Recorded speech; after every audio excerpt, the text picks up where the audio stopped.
Turkish drama ہے۔ آج اس video میں ہم جانیں گے کہ ارطغرل آخر تھا کون، اس نے عثمانیہ حکومت میں کیا کارنامے سر انجام دیے، اور یہ جو ڈرامہ بنا ہے یہ کس بیس پہ بنایا گیا ہے۔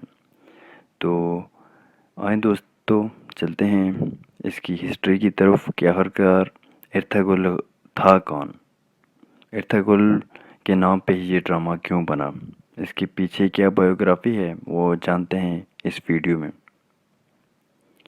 کون جانتا تھا کہ ایک ٹی وی شو میں ہمیں بہت سارے طریقوں سے روشن کر سکتا ہے، چونکہ مسلم دنیا کا ارطغرل اور اسی طرح کی عثمانی ڈراموں کے حوصلہ افزائی کا نشانہ بنایا جا رہا ہے۔ اس کی اہم بات یہ ہے کہ ہم تاریخی حقیقت سے پردہ اٹھانا چاہتے ہیں اور تفریحی مقاصد کے لیے کیا ہے۔ اگر ہم واقعی عثمانی دور کی تاریخ سے فائدہ اٹھانا چاہتے ہیں، میں بھی ارطغرل اور اسی طرح کے شوز دیکھنا پسند کرتا ہوں، جیسے دی سنجیدہ صدی اور یونس عمرے، جو زندگی کے بہت سارے سبق پڑھانے میں قرآن کہانیاں اور حدیثیں شامل کرنے کا ذکر نہیں کرنا، لیکن ایک ہی وقت میں غیر حقیقی ہیروز بنانے کے بجائے تاریخ میں سچائی کا جشن بنانے اور اپنے ہیروز کے واقعات کی تعریف کرنے دیں۔ میں نے اس ترکی ٹی وی سیریز سے بہت سارے بہادر کرداروں کے بارے میں ابھرتی ہوئی معلومات سے ترکی کے مختلف ذرائع اور سوشل میڈیا پر حوالہ جات سے معلومات حاصل کی ہیں۔ یہ ان کی زندگی کا مکمل حساب نہیں، لیکن ان میں سے وہ معلومات شامل کی ہیں جو تاریخی اعتبار سے ثابت ہیں۔ انشاءاللہ جب مزید ترجمہ سامنے آئیں گے تو ہم ان کی زندگی کے بارے میں مزید معلومات حاصل کر سکیں گے، لطف اندوز ہوں گے۔ ارطغرل کون تھا؟ وہ کیا تھا؟ ارطغرل عثمان کا باپ ہے۔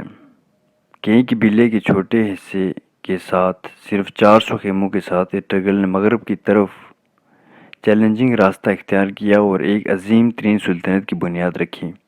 سعد الدین کو بیگ کے ذریعے سلطان علاء الدین کو زہر آلود کرنے کے بعد اس نے کوبیگ کی حکومت کے خلاف بغاوت کی اور اپنی ہی ریاست، اس کا دارالحکومت سوگوٹ شہر کا اعلان کیا۔ دوستو یہ میں آپ کو وہ ہسٹری بتا رہا ہوں جو اوریجنل اور حقیقی ارطغرل نے کی ہے، اور اسی کے بیس پہ، اسی کے نقش قدم پہ یہ ارطغرل غازی ڈرامہ بنایا گیا ہے۔ ارطغرل کی بیوی سے اس کی محبت اور احترام بڑے پیمانے پر مشہور تھے۔ حریم سلطان کے ساتھ اس کے 4 بیٹے تھے اور وہ 90 سال کی عمر میں فوت ہو گیا۔ اس کی زندگی کے آخری 10 سال اس کے قبیلے میں خاموشی سے گزارا۔ جب بڑھاپے کی وجہ سے اس نے اپنی تمام تر ذمہ داریاں اپنے چھوٹے بیٹے عثمان کو منتقل کر دی تھیں۔ اس کی زندگی کا ایک تاریخی ثبوت عثمان کے ذریعے نقل کیے گئے ہیں، جو ارطغرل کو اپنے والد کے نام سے شناخت کرتے تھے، لیکن اس سے آگے لوگ داستانوں کے علاوہ ان کے بارے میں زیادہ نہیں جاننا چاہتے۔ اس کے بارے میں معلومات اور تاریخی حقائق موجود ہیں جو ترک میں ابن عربی کی تاریخ میں، ٹیمپلرز اور بارے میں مغربی دستاویزات میں، لیکن یہ معلومات اداکار انجن الٹان کے مطابق صرف 7 صفحات کے ذرائع کے برابر ہے۔ درجان جس نے اس عظیم کردار کو زندگی بخشی، اس کو باوجود انجن ارطغرل کو کھیلنا ایک بہت بڑا اعزاز سمجھا، کیونکہ وہ ترکی کی تاریخ کا پہلا شخص تھا جو خانہ بدوش طرز زندگی سے دور چلا گیا اور ایک ایسی ریاست کے قیام کا خواہاں ہے جو گزشتہ 600 سالوں میں چلا گیا تھا۔ ہم جانتے ہیں کہ انہوں نے 1280 میں سوگوٹ میں دفن کیا گیا تھا۔ ان کی قبر کے ارد گرد حلیم سلمان، حلیم مدر، ان کے بیٹے گنڈز، سیوسیبی، ساروبتو اور عثمان، اس کے بھائی اور بہت سے لوگوں کی قبریں اس کے ساتھ ہیں۔